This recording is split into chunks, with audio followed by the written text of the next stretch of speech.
If you have a Bible and you want to follow along in some way, we will be focusing in John 9 today. All of John 9, which is a nice long chapter. I will read the whole thing out, so if you haven't got a Bible, that's absolutely fine. You can just listen. But I had this real sense as we were worshipping about following him. And we sung that song, Egypt, about coming out of Egypt and holding me by the hand.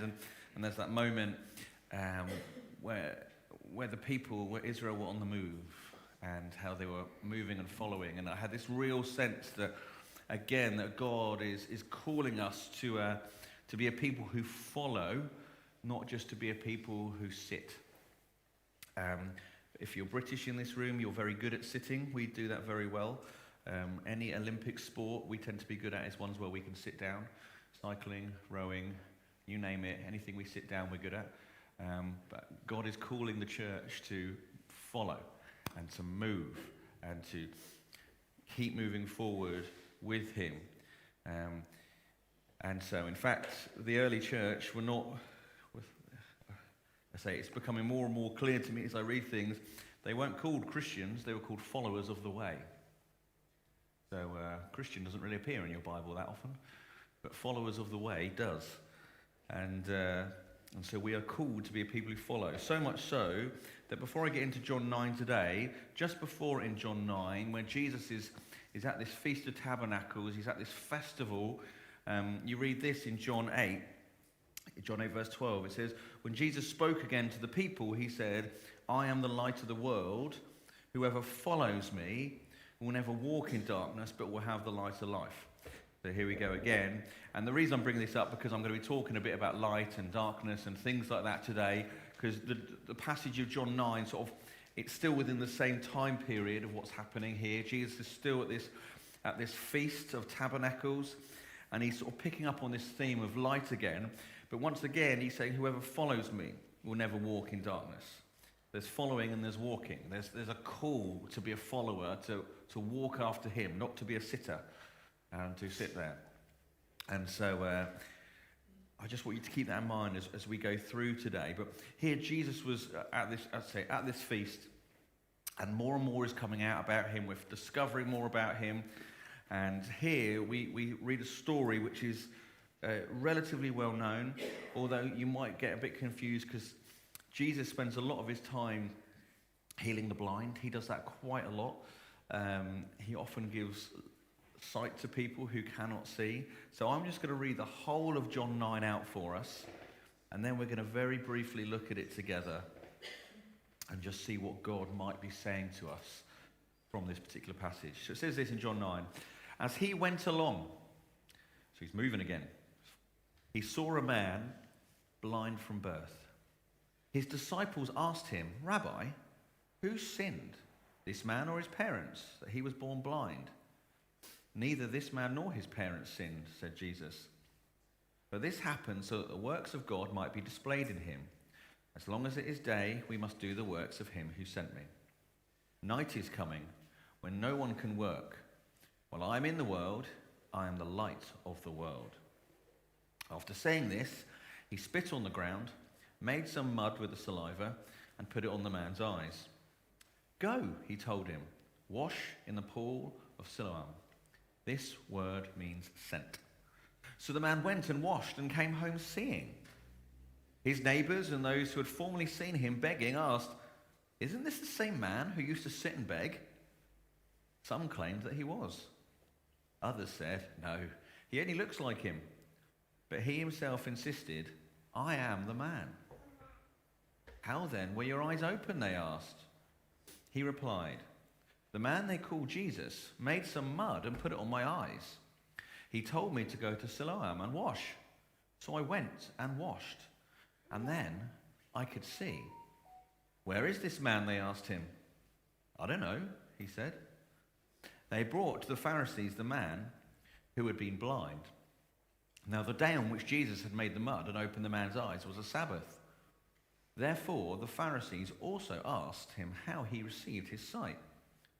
He put mud on my eyes, the man replied, and I washed and now I see. Some of the Pharisees said, "This man is not from God, for he does not keep the Sabbath." But others asked, "How can a sinner perform such signs?" So they were divided. Then they turned again to the blind man. "What have you to say about him? It was your eyes he opened." The man replied, "He is a prophet." They still did not believe that he had been blind and had received his sight until they sent for the man's parents. "Is this your son?" they asked. "Is this the one you say was born blind? How is it that now he can see?"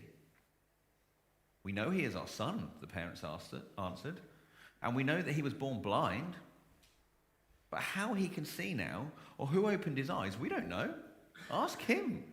He is of age, he will speak for himself." His parents said this because they were afraid of the Jewish leaders, who already had decided that anyone who acknowledged that Jesus was the Messiah would be put out of the synagogue. That is why his parents said, "He is of age, ask him." A second time, they summoned the man who had been blind. "Give glory to God by telling the truth," they said. "We know this man is a sinner." He replied, "Whether he is a sinner or not, I don't know. One thing I do know, I was blind, but now I see." Then they asked him, "What did he do to you? How did he open your eyes?" He answered, "I've told you already, and you did not listen. Why do you want to hear it again? Do you want to become his disciples too?" Then they hurled insults at him and said, "You are this fellow's disciple. We are disciples of Moses. We know that God spoke to Moses, but as for this fellow, we don't even know where he comes from." The man answered, "Now, that is remarkable. You don't know where he comes from, yet he opened my eyes. We know that God does not listen to sinners. He listens to the godly person who does his will. Nobody has ever heard of opening the eyes of a man born blind. If this man were not from God, he could do nothing." To this they replied, "You were steeped in sin at birth. How dare you lecture us?" And they threw him out.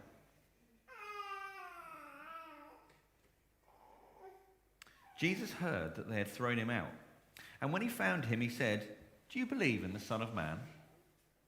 "Who is he, sir?" the man asked. "Tell me so that I may believe in him." Jesus said, "You have now seen him.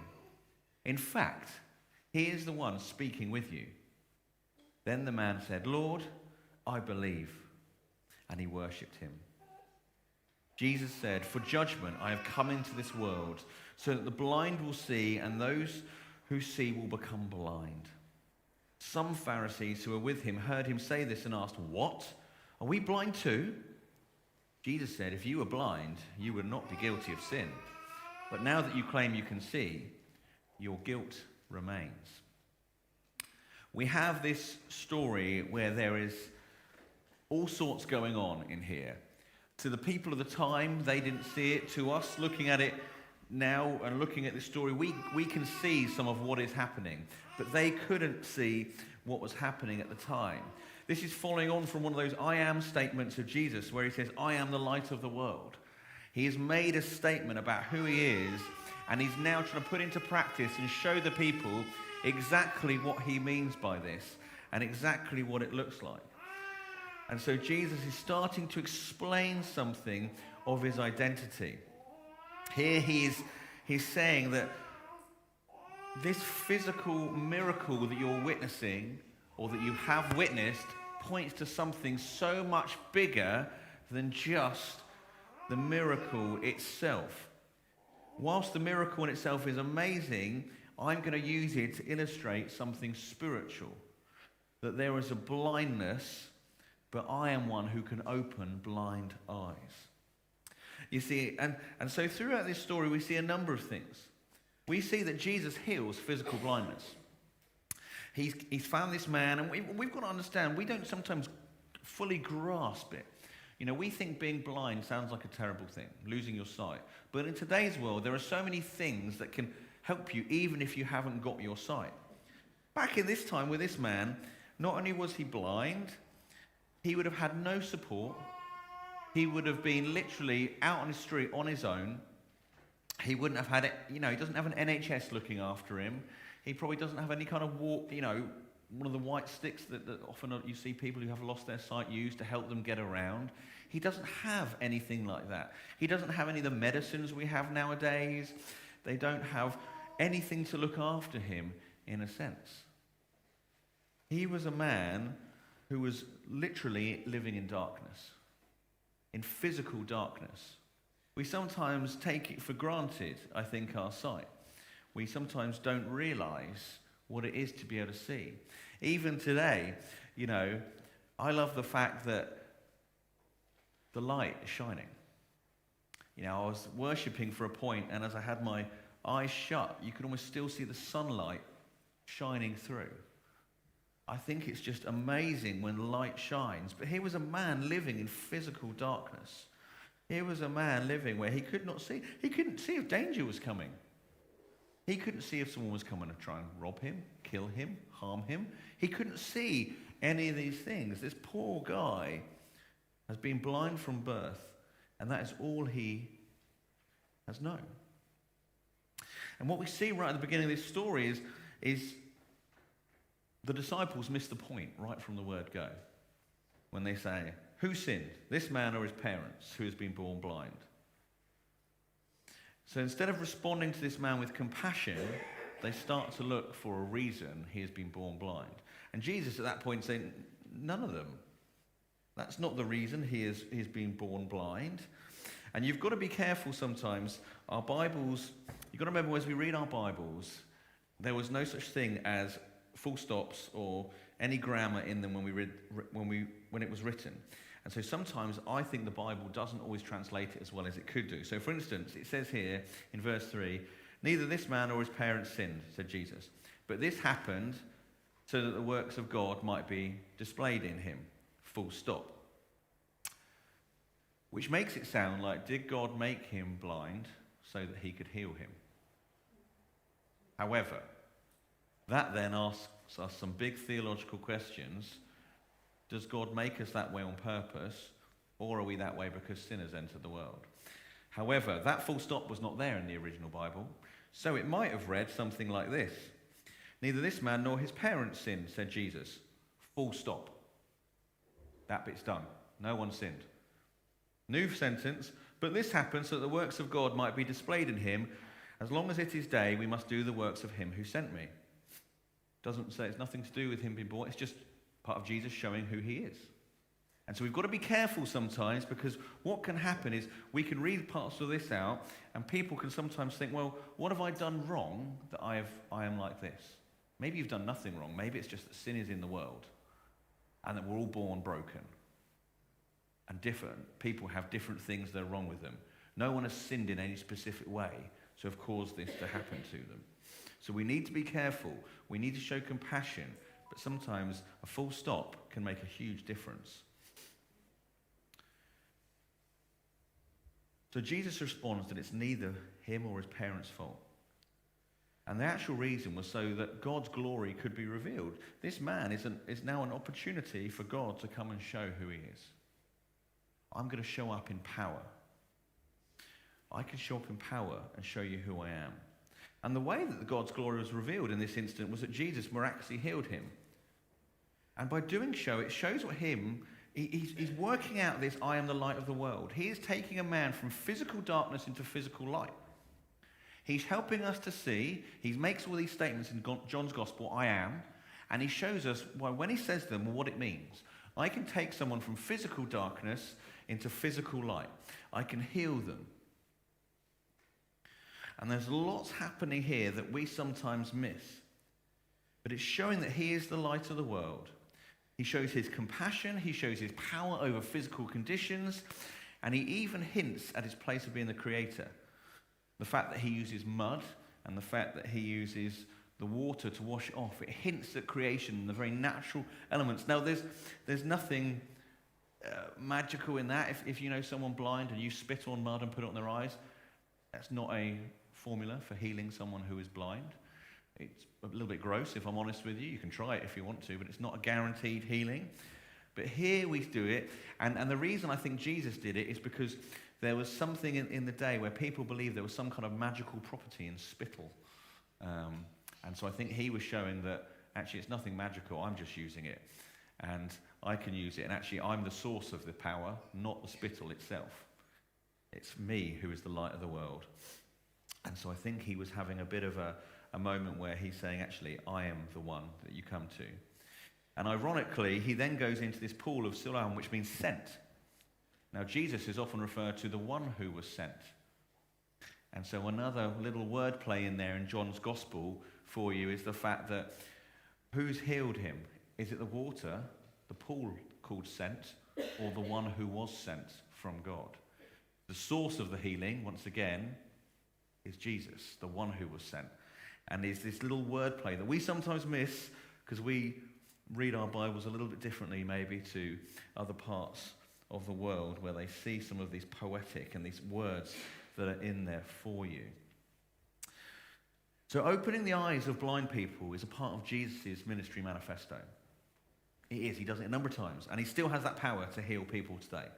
The very first thing I want us to see is that Jesus heals physical blindness. But also what I want us to see in this narrative is that there's a spiritual form of blindness. And you see that in the Pharisees that come along a little bit later. After this healing has taken place, first of all, his neighbours come out and see what's going on. What's happened to him? First of all, his neighbours can't be that good neighbours. Some of them don't even recognise him. Is that him? We're not sure. Whether it's because he's been in the pool and washed himself or not, we don't know. But some don't recognise him. They're not the best neighbours. I'm going to suggest if you don't know what your neighbours look like, try and get out a bit more and see your neighbours, particularly now the sun is shining. Most people are outside. But they don't recognise him. And then their neighbours, after questioning him, trying to figure out who he is, they don't understand, they take him to the Pharisees. Because the Pharisees are the ones that know the answers. They've got all the answers. They know what's going on. But even the Pharisees failed to see what was right in front of them. The Pharisees, instead, get more offended the fact that this has happened on a Sabbath than they do in the healing that has taken place. They are more offended about when it has happened than what has happened.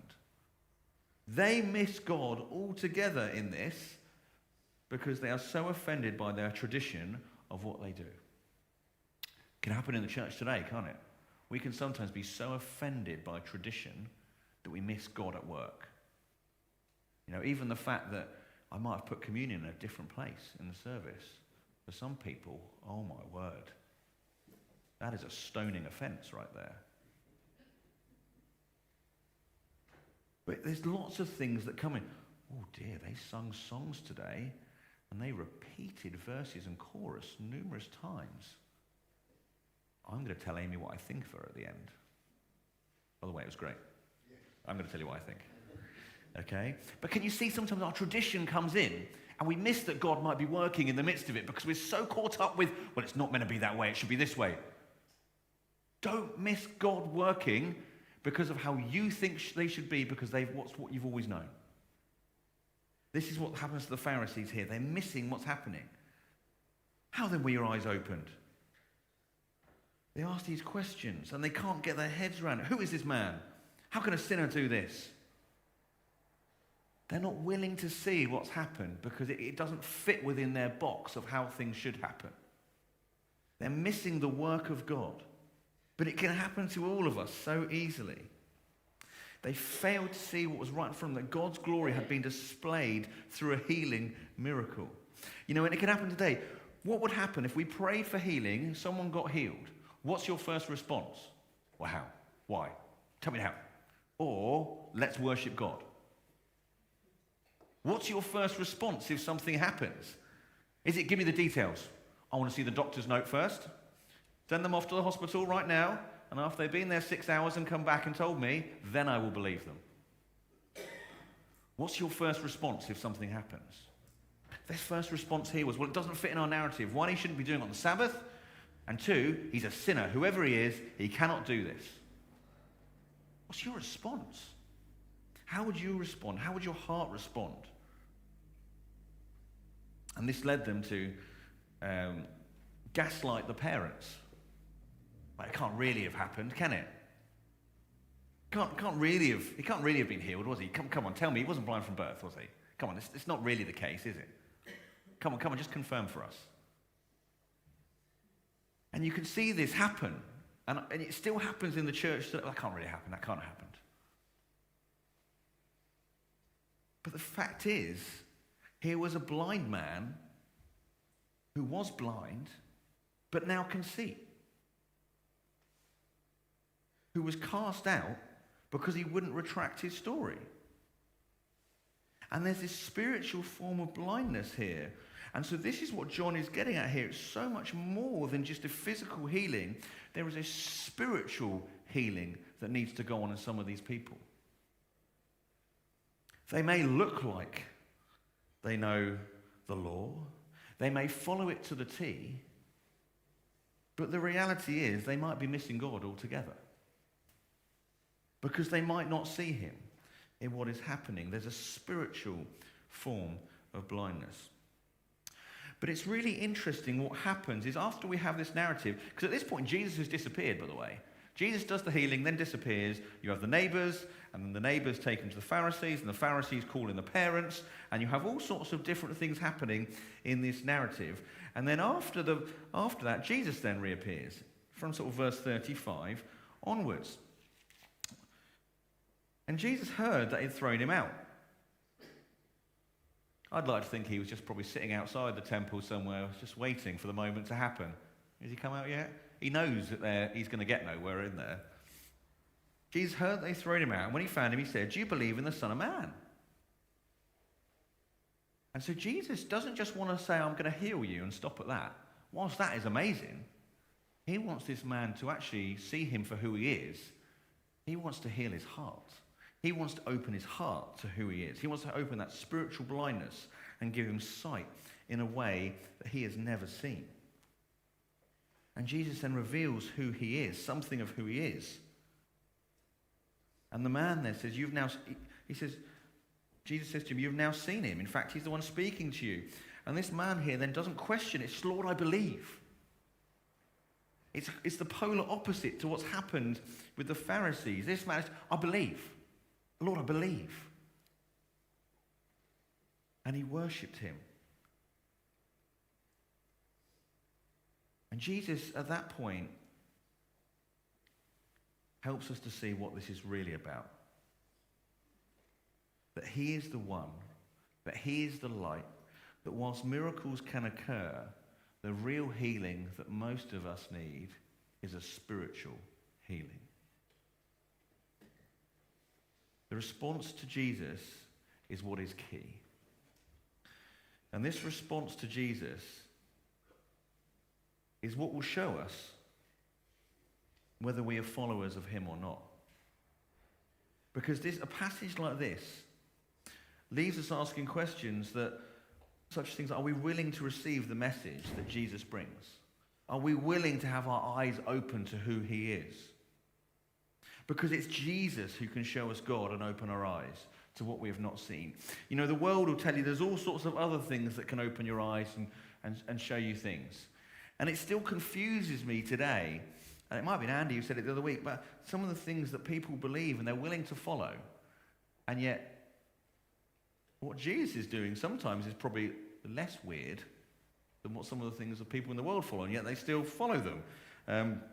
I can't quite get my head around it sometimes. And that's a spiritual blindness.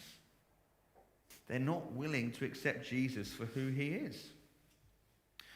And so we're left with multiple questions from this. Questions that need answering for all of us.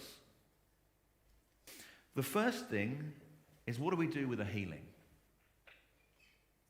Do we believe that Jesus still heals today? That's the first thing. Do we believe that Jesus still heals? Or do we think that somehow when the last bit of this book was written, the Holy Spirit stopped working in that way? I personally can't see that from this book. I can't see that that does happen. I still see the Spirit that raised Jesus from the dead is the Spirit that lives in us that believe in him today. Which means we can still pray for healing. Doesn't mean we live forever. Doesn't mean we're immortal. Doesn't mean we're never going to have pain or suffering, but it does show me that we can still pray for healing today. And we've got to consider what is our response to that. But as well as that, we need to be considering, actually, what are we going to do when someone tells us a story of something? Do we believe? Or do we question? Do we doubt? Where do we put our faith? Do we put our faith in the one who is the source, the one who was sent? Or do we put our faith in our own reasoning, our own logic? Because the reality is, this doesn't make sense. Physical healing doesn't make sense in a logical way. But this is what makes him God and us not. So what are we going to do with that? What are you going to do with that? I'd love us to pray in a minute for anyone who wants healing. But as well as that, I want us to be, as we're going away from this today, I want you to be thinking, if you're a follower of Jesus, if you're someone who follows him, when I say follow him, it's more than just turning up on a Sunday morning. It's quite easy to follow Jesus in this setting, where lots of other people also follow Jesus. Is what would you do if in the week someone asked you something about your faith? What would you do? Are you able to share a story in very simple terms? I love what this man does. I was blind, but now I see. Doesn't get much more simple than that, does it? He shared his story. I was blind, but now I see. Explain it to me. Right. What's your story? Are you able to tell a story of what Jesus has done in your life in a clear and simple way? And I don't mean I want you to give me a book. I don't mean I want you to give me anything. Can you do it? Can you do it shortly? Can you honestly? This man, he's just started following Jesus. And people ask him, I was blind, but now I see. Some of probably the most profound words you will ever read. And yet it tells us something that's so much deeper than just physical blindness. It shows us his spiritual blindness has now gone from darkness to light. Are you able to do that? So that might be something you want to go away and think about. If someone was to ask me, could I communicate with them in a simple way? Could I show them something of what Jesus has done in my life, what it means to follow Jesus? I'm not asking you to go out there and to find people to tell to, but if people ask you questions, that's what the Pharisees were doing, the neighbors were doing. They were asking questions. If people ask you questions, because you have a relationship with people, how do you answer them? And that's something for all of us to think about, what it looks like and what it might look like for you. And we all have a different story to tell. And if you're not sure how to tell it, start by talking to someone in here first, sharing with them.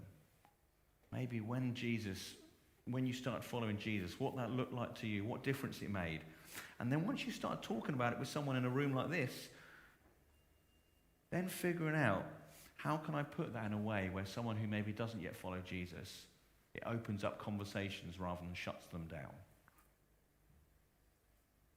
That is what you are looking for.